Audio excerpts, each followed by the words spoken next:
My husband surprised me one day by saying he wanted to use the $1 million I inherited to renovate our family home. He said with a grin. I was stunned, barely able to speak. My father had passed away, leaving me the inheritance, but I hadn't told my husband about it. I'd been considering divorcing him because he was too controlling, and I didn't want him knowing about the money since he was always greedy for it. But how did he find out? When I asked him, he confessed to threatening my mother to spill the secret. I couldn't believe his audacity. I fumed as I'd argued with my husband, but he just smirked and said, "Doesn't matter what you think. The deal's done. Your yelling won't change a thing." Now, I'm Caroline, 28 years old, working at a big bank. Always wanted to tie the knot, but my busy job didn't leave much time for dating. So I took a chance and signed up with a matchmaking agency. That's where I met Robert, a cheerful delivery driver a year older than me. In my line of work, I hardly meet any women. Meeting someone like you, Caroline, is like hitting the jackpot, Robert said, blushing. I feel the same way. It's wonderful to hear you say that, I replied. Would you go out with me? With marriage in mind, Robert popped the question. I said yes, and our love story began smoothly. We tied the knot 3 years back. At first, I thought we were a loving pair. I made more money than Robert, but he always praised me, saying, Caroline, you're amazing, such a career woman. But 3 years into our marriage, Robert's attitude changed. He started with sarcastic jabs like, must be nice, earning that big salary. And it wasn't just him. My once friendly in-laws turned cold. They used to be so sweet. Caroline, working at a major bank is impressive. You must have worked hard. We're thrilled our son married you, they'd say. Thanks. I'm lucky to have Robert, I'd reply. We're looking forward to having a great relationship with you, my mother-in-law would say, with a warm smile. At first, both my in-laws seemed so supportive, looking at us with loving eyes. Though issues with mothers-in-law are often talked about, I never thought it would concern me. But soon enough, their true colors showed. Caroline, you make good money, right? Give us some. I want a designer bag. It's not a big deal to help us out once in a while, my mother-in-law demanded, as if it were expected. But I just got you a dress for your birthday recently, and I don't lend or borrow money, even within family, I replied. They were furious when I refused. How dare you? We only agreed to this marriage because you work at a big bank. Truth is, we can't stand you. Sick of you always speaking your mind so clearly, my mother-in-law shouted. Exactly. What's the point of a daughter-in-law who won't give us money? Giving gifts for birthdays is expected. We're telling you to hand over cash. Even after we've asked so many times, you still won't give in. You're the worst daughter-in-law, my father-in-law scolded, backing up his wife. Robert simply nodded along with his parents' harsh words and didn't stand up for me. To add to that, he often splurged on takeout and expensive furniture without consulting me, saying, you make good money, so this should be fine. It wouldn't have been a problem if he used his own earnings, but his salary couldn't cover it all, leaving me to foot the bill. With a constant mistreatment from Robert and his parents, divorce started seeming like the only way out. Since we didn't have kids yet, I felt the decision wasn't as complicated, so I began preparing for the divorce. When I brought up the topic to Robert, he'd avoided it and refused to confront the situation. Divorce? I'm too tired today. I'm going to bed. He'd brush it off. Wait, Robert. We need to seriously discuss this today, I'd insist.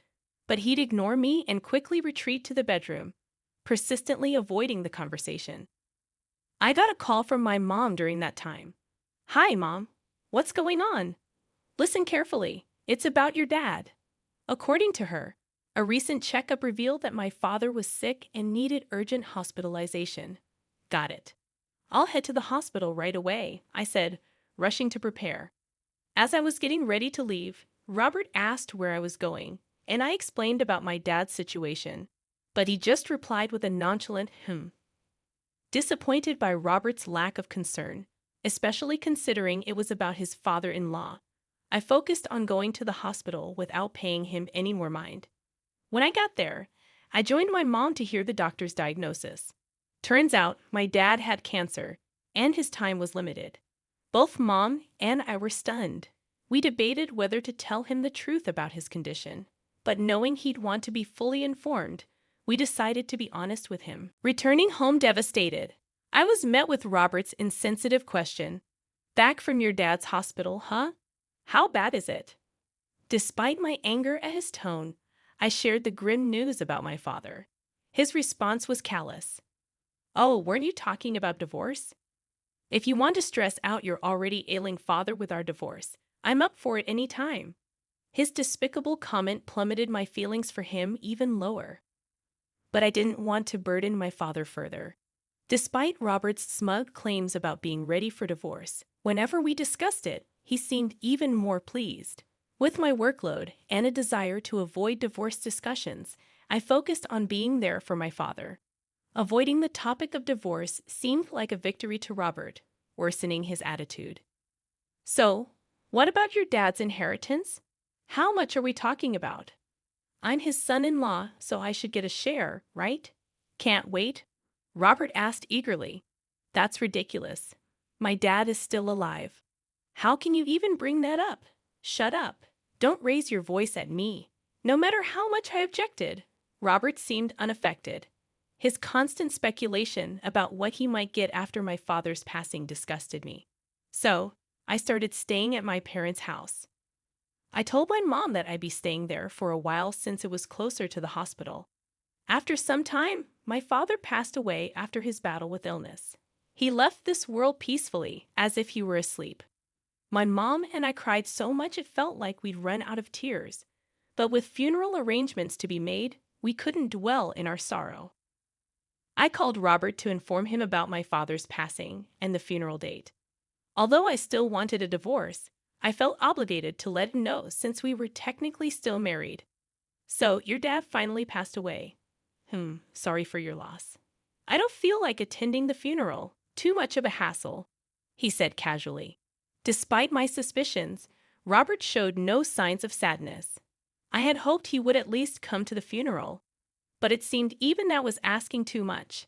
Seeing his indifference, I not only lost any remaining feelings for him, but began to detest him. I regretted marrying a man who concealed such a cruel side.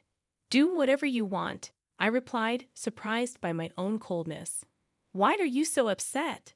Oh, and I'm curious about the inheritance, Robert taunted. Unable to bear his mocking laughter, I cut him off and ended the call. In the end, Robert didn't show up for my father's funeral. Some called him heartless, but I believed it was for the best that he stayed away and didn't tarnish my father's final farewell. In truth, I felt relieved he didn't attend. After the funeral, a family meeting was arranged, including my mother and me, to discuss the inheritance. There were talks about who would receive what, but since my father had made decisions before his passing, everything was settled smoothly. Feeling like I had finally found some closure, I decided to head back home.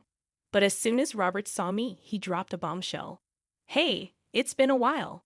I've decided to use the $1 million you inherited to renovate the family house. What? I was so taken aback that my voice faltered. I hadn't discussed the inheritance situation with Robert.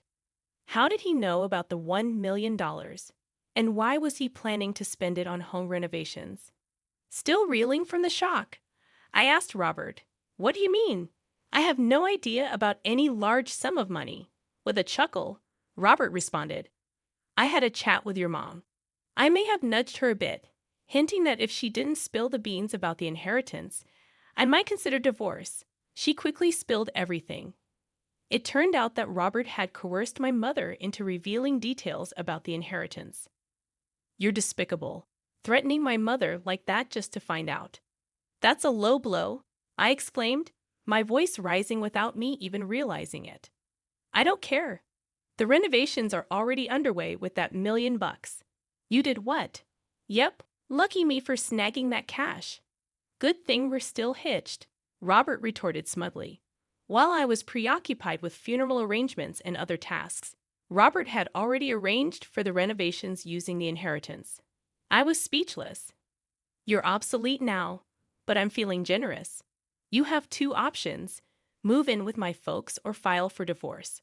Robert's smirk was downright repulsive. I sighed deeply and replied calmly, I choose divorce, but I won't regret it.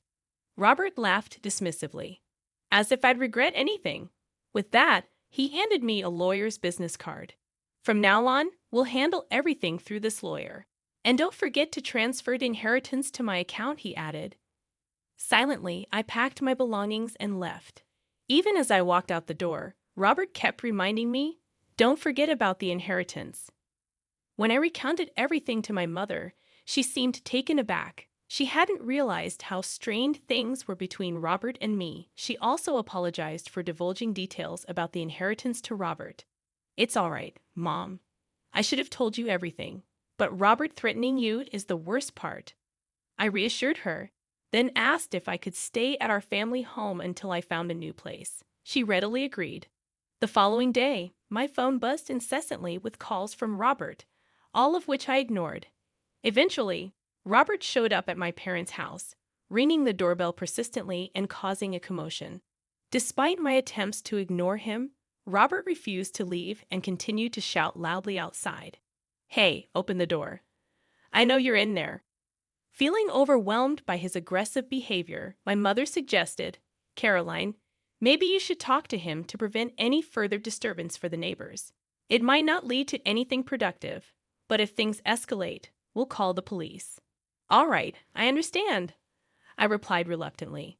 With Robert showing no signs of leaving, I reluctantly opened the door partially, leaving the security chain latched. This is getting out of hand, Caroline. When are you transferring that $1,000,000? I can't afford the renovations without it, Robert shouted, attempting to shake the door and break the chain. Remaining calm, I responded to Robert. It's under consideration. Confused by my reply, Robert looked puzzled and asked, What do you mean, under consideration? I confronted him with the truth, saying, What I inherited was my father's vacation house. It's not in cash, so I can't transfer it to you. Robert's eyes widened in shock. But then, I had something that surprised me too. How did you manage to secure a $1,000,000 renovation contract? Usually, they wouldn't agree without proof of funds. Well, I have a relative who owns a construction company.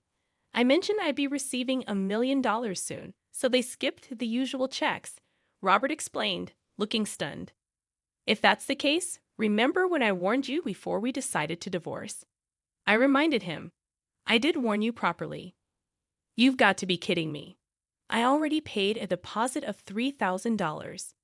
I planned to pay the rest in installments, but now I can't. What am I supposed to do? Robert panicked, continuing to fuss. The wife's property is the husband's too, right? Even if it's not in cash. Hand over that $1,000,000 vacation home. We're still married, right? You've got it all wrong, Robert. Inherited property isn't shared, it's solely mine. Not a cent goes to you. And just so we're clear, we're not a couple anymore. We're total strangers, I asserted firmly. Upon hearing this, Robert's expression shifted from despair to rage, his face turning beet red as he began screaming louder than ever. Stop playing games. I'm calling off the divorce. Give me the inheritance right now, he demanded, attempting to grab me through the door gap. Witnessing the altercation, my mother swiftly dialed the police. Robert withdrew his arm upon hearing her on the phone, but then smirked unexpectedly. I'm done with you, he sneered before fleeing the scene. After he left, the police arrived. While the doorbell camera footage seemed to suggest action would be taken, the officers advised me to prioritize my safety and to avoid engaging with Robert in the future, regardless of the circumstances. They instructed me to keep the doors locked and, if necessary, pretend I wasn't home. 3 days later, I received another call from the police regarding the documentation concerning my father's real estate. When I returned to my parents' house after divorcing Robert, I had put the real estate documents in my bag, only to discover they had vanished.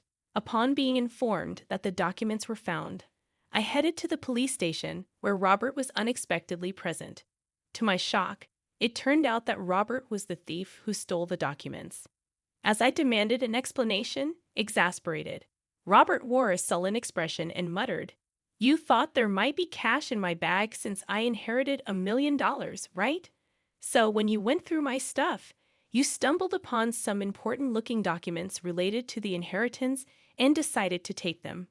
Robert explained that he hadn't examined the documents closely at the time. It was only after learning from me that the $1 million wasn't in cash, but a vacation house that he realized the documents he took were the property title of that house. Later, Robert, assuming that selling the property title would convert the inheritance into cash, took it to a real estate agent, accompanied by my in-laws, to initiate the selling process. However, upon my arrival, the realtor informed me that since the title was still in my father's name, they couldn't proceed with the sale. As the inheritance division discussion had just taken place, I was in the process of finding the notary to transfer the title to my name. Even if the inheritance had been finalized, the property would still be under my name, making it difficult for Robert to sell it without my consent. In frustration, I demanded that they purchase the property since it belonged to my father-in-law. Their response was to call the police on me, likely due to Robert's aggressive behavior, which raised suspicion among the employees. As I stood in shock, Robert began making absurd claims to the police officer. I was just trying to sell it on her behalf. I didn't steal anything. I haven't done anything wrong. Please let me go, he pleaded, contradicting his earlier admission of taking the documents. Remaining composed, I clarified to the officer, that's not true. I didn't ask him to sell anything. He stole it on his own. Plus, the documents he took were just copies, not the originals. Even if he tried, he couldn't have sold them. You set me up. Don't play games with me, Robert shouted furiously, spitting in anger. I responded icily. What are you even talking about? You stole on your own, and now all you do is spout nonsense. Just face the consequences of your criminal actions. Frustrated, Robert bit his lip, and as a result, he was arrested for theft.